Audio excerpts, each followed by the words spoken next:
Grow app में mutual fund में SIP कैसे कर सकते हैं ये हम इस वीडियो में स्टेप बाय स्टेप जानने वाले हैं। तो दोस्तों सबसे पहले मैंने ग्रो एप्लीकेशन में लॉगिन कर लिया है। ग्रो एप्लीकेशन में लॉगिन करते ही आपको ऊपर की तरफ एक्सप्लोर होल्डिंग्स और माय वॉचलिस्ट देखने के लिए मिलता है। तो एक्सप्लोर में आके आप स्टॉक्स वगैरह खरीदना चाहो तो भी खरीद सकते हो। होल्डिंग्स में जो भी स्टॉक्स आपके पास होते हैं वो दिखता है और माय वॉचलिस्ट में जाके आप स्टॉक्स की वॉचलिस्ट भी बना सकते हो। अब म्यूचुअल फंड्स खरीदने के लिए आपको सबसे पहले नीचे की तरफ एक म्यूचुअल फंड्स का अलग से बटन देखने के लिए मिलेगा, उसको आपको ओपन कर लेना है। तो आप प्रॉपरली एक डेडिकेटेड म्यूचुअल फंड्स के सेक्शन में आ जाते हो। अब यहाँ पर आने के बाद आपको फिर से एक्सप्लोर मिलेगा, डैशबोर्ड मिलेगा, एसआईपीज मिलेगा। तो सारी चीज़ों के बारे में इन डिटेल हम जानने वाले हैं।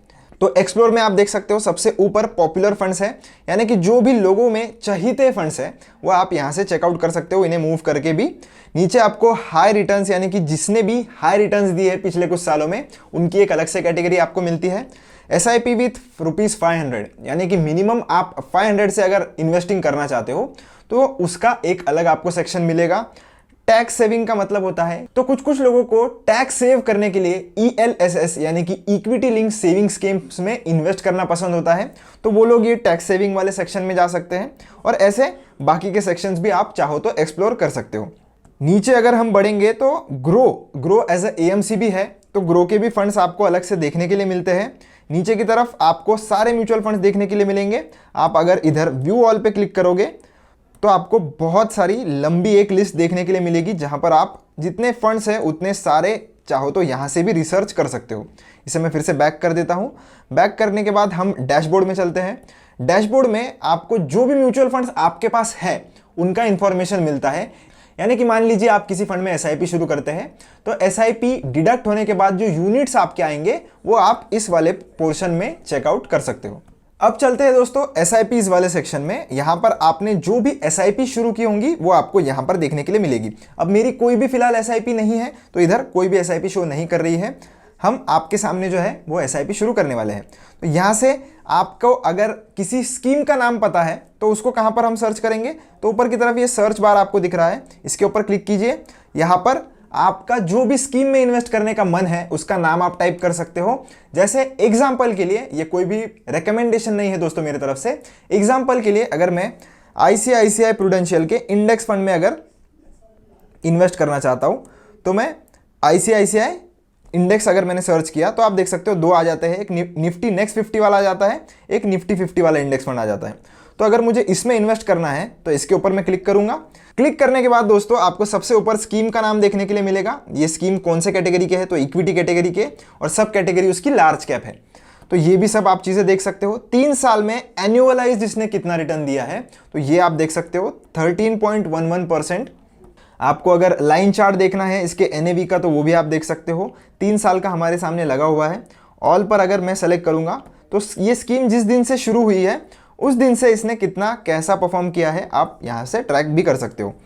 अगर आपने लमसम किसी स्कीम में करके रखा है, उसमें आपको एसआईपी शुरू करनी है, तो आपको ये इन्वेस्टेड वाला सेक्शन दिखता है कि मेरे पहले से इसमें 800 रुपये इन्वेस्टेड है और मेरे टोटल रिटर्न अभी लगभग -4.75% है। नीचे अगर आप बढ़ोगे तो आपको NAV देखने के लिए मिलता है। NAV यानी कि नेट एसेट वैल्यू।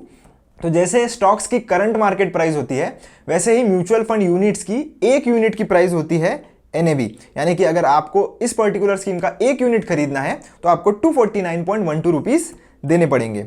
रेटिंग आप इस फंड की देख सकते हो। मिनिमम एसआईपी अमाउंट कितनी है, तो 100 रुपीज है। Minimum SIP amount fund to fund, scheme to scheme यहाँ पर डिपेंड करती है या डिफर करती है। किसी स्कीम में आपको 500 देखने के लिए मिलेगा, किसी स्कीम में 1000 रुपीज देखने के लिए मिलेगा, और कुछ चुनिंदा स्कीमों में आपको 100 रुपीज से भी एसआईपी आप शुरू कर सकते हो। इस फंड का साइज आपको देखने के लिए मिलेगा, यानी कि इस फंड्स में कितना पैसा है या कितना AUM ये फंड जो है वो कितना मैनेज कर रहा है, वो भी आप यहाँ से चेक कर सकते हो। होल्डिंग्स यानी कि इस फंड्स में कौन से स्टॉक्स होल्ड किए हैं। ऑब्वियसली एक निफ्टी 50 का इंडेक्स फंड है, तो जो निफ्टी 50 में स्टॉक्स होंगे वही ये फंड के पास होंगे। तो ये सारी चीज़ें आप देख सकते हो। और एक इंपॉर्टेंट सेक्शन जो आपको ज़रूर से चेक करना चाहिए वो की है एक्सपेंस रेशो का। अब एक्सपेंस रेशो क्या होता है दोस्तों? एक्सपेंस रेशियो वो फीस होती है जो म्यूचुअल फंड आपसे चार्ज करता है, क्योंकि वो लोग आपका पैसा मैनेज कर रहे हैं या इन्वेस्ट कर रहे हैं। तो उनके सारे खर्चे निकालने के लिए वो आपसे एक फीस लेते हैं, जिसका नाम वो एक्सपेंस रेशियो रखते हैं। तो एक्सपेंस रेशियो जो है वो आपसे सालाना लिया जाता है। तो और वो कितना है 0.18% है, यानी कि सालाना आपसे 0.18% एक्सपेंस रेशो यानी कि एज अ फीस आपसे चार्ज किया जाएगा।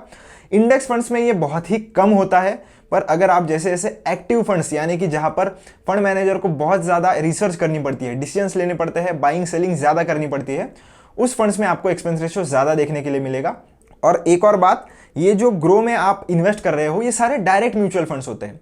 डायरेक्ट म्यूचुअल फंड्स मतलब बीच में कोई भी कमीशन नहीं चार्ज हो रहा है। आपको अगर डायरेक्ट और रेगुलर म्यूचुअल फंड्स के बारे में डिफरेंस नहीं पता तो आप मेरा एक वीडियो देख सकते हो, मेरे चैनल पे है, जिसमें मैंने डिफरेंस बताया है डायरेक्ट और रेगुलर म्यूचुअल फंड्स में। तो ग्रो के थ्रू अगर आप इन्वेस्ट करते हो तो आपसे कोई भी एक्स्ट्रा प्लेटफॉर्म फी या कमीशन चार्ज नहीं किया जा रहा, तो इसलिए 0.18% ही इस पर्टिकुलर स्कीम की फीस है। ये भी फंड टू फंड डिपेंड करता है। एग्जिट लोड इसका 0 है, वो भी आप देख सकते हो, और टैक्स इंप्लीकेशंस वो भी आप स्टडी कर सकते हो। अब आपके पास दो ऑप्शन होते हैं, एक है वन टाइम इन्वेस्टमेंट, यानी कि जब लमसम आपको करना होता है। जनरली जब मार्केट करेक्ट करता है तो लोग क्या करते हैं, उनके पास जो पैसा पड़ा हुआ होता है वो एक साथ इन्वेस्ट करना चाहते हैं, तो तब आप वन टाइम कर सकते हो। और अगर आपके सैलरी में से कुछ हिस्सा हर महीने इन्वेस्ट करना है तो SIP उसके लिए बेस्ट है, जो कि हम अभी देखने वाले हैं। तो स्टार्ट SIP पर मैं क्लिक करूंगा। यहां पर क्लिक करने के बाद आपको सबसे पहले ऊपर की तरफ आपकी अमाउंट डालनी है। अमाउंट मिनिमम 100 रुपीज़ है मेरे स्कीम के लिए, तो मैं 50 रुपीज़ यहाँ पर नहीं डाल सकता, तो मैं इधर लगा देता हूँ 100 रुपीज़। तो 100 रुपीज़ की SIP अगर मैं शुरू करना चाहूँ तो 100 में सेट करूँगा। अगर आपको 500 की करनी है आप वो भी कर सकते हो, 1000, 2000, जितनी आपकी मर्जी आप कर सकते हो। फिर हम डेट सेलेक्ट करेंगे कि कौन से डेट पर आपको SIP लगानी है। जैसे मान लीजिए मैं 4 तारीख को SIP लगाना चाहता हूँ, तो 4 सेलेक्ट करने के बाद आप देख सकते हो कि नेक्स्ट SIP आपकी कब डिडक्ट होगी। तो 4 फरवरी को नेक्स्ट SIP आपकी डिडक्ट होगी। तो दिसंबर 20 आज है, तो हम देखते हैं कि 20 के बाद की अगर हम डेट सेलेक्ट करें तो क्या हमें जनवरी, हाँ, तो आप अगर जो भी डेट आज है उसके 2 दिन बाद से अगर SIP शुरू करेंगे तो सेम मंथ से डिडक्ट होगी। अगर उसके पहले की अगर आप कोई भी डेट चूज करोगे तो फिर वो नेक्स्ट मंथ से कंसिडर की जाएगी। तो ये भी आपको ध्यान में रखना है। तो जैसे मैं नेक्स्ट मंथ से चाहता हूं तो मैं 4th सेलेक्ट कर लेता हूं, तो 4th मैंने सेलेक्ट किया और अपडेट पर मैं क्लिक कर लेता हूं। अपडेट पर जैसे ही हम क्लिक करेंगे दोनों चीज़ें हमारी सेट हो गई है। आपको पेमेंट कहाँ से करना है वो भी सेलेक्ट कर लेना है यहाँ से। जैसे आप अगर UPI से करना चाहते हो तो UPI के थ्रू कर सकते हो। आप, मेरे पास 2 बैंक अकाउंट है तो वो भी मैं चूज कर सकता हूँ कि किससे करना है। जैसे एग्जांपल के लिए मैं UPI ID के थ्रू करना चाहता हूँ, तो UPI ID मैंने यहाँ पर एंटर करके रखी है। आपकी नहीं है तो आपको ये वाली जो जगह है उस पर आपकी UPI ID एंटर करनी है। पर ध्यान रहे जो भी UPI ID आप एंटर कर रहे हो वो उसका बैंक अकाउंट आपको यहाँ पर शो होगा, तो वही पर्टिकुलरली उसी बैंक का आप UPI ID यहाँ पर डालिए। दूसरे बैंक का UPI ID अगर आप डालेंगे तो आपका पेमेंट फेल हो जाएगा। तो कोटक महिंद्रा मेरी बैंक है, उसका UPI ID मैंने ऑलरेडी यहाँ पर लगा कर रखा है, तो मैं उसे सिंपली सेलेक्ट कर लूँगा और पे 100 पर हम क्लिक कर लेंगे। तो अभी एक OTP आपके फ़ोन नंबर और ईमेल एड्रेस पर आ जाता है, तो वो OTP हम एंटर कर लेंगे। OTP एंटर करने के बाद दोस्तों आपको पेमेंट कंप्लीट कर लेना है। तो अपना UPI का जो भी ऐप है वो ओपन कर लीजिए, वहां पर आपको रिक्वेस्ट आ जाएगी।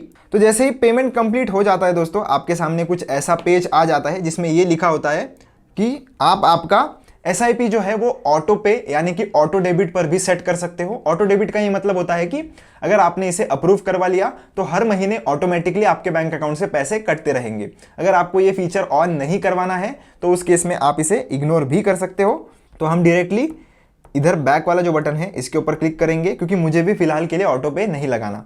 तो मैं अभी डू इट लेटर पर क्लिक करूंगा और अब हम चलेंगे सीधा SIPs वाले सेक्शन में। SIP वाले सेक्शन में आप देख सकते हो हमने ये जो ऑर्डर लगाया है वो अभी इन प्रोग्रेस है। इसके ऊपर अगर आप क्लिक करोगे तो ऑर्डर की सारी इंफॉर्मेशन आपको देखने के लिए मिल जाएगी।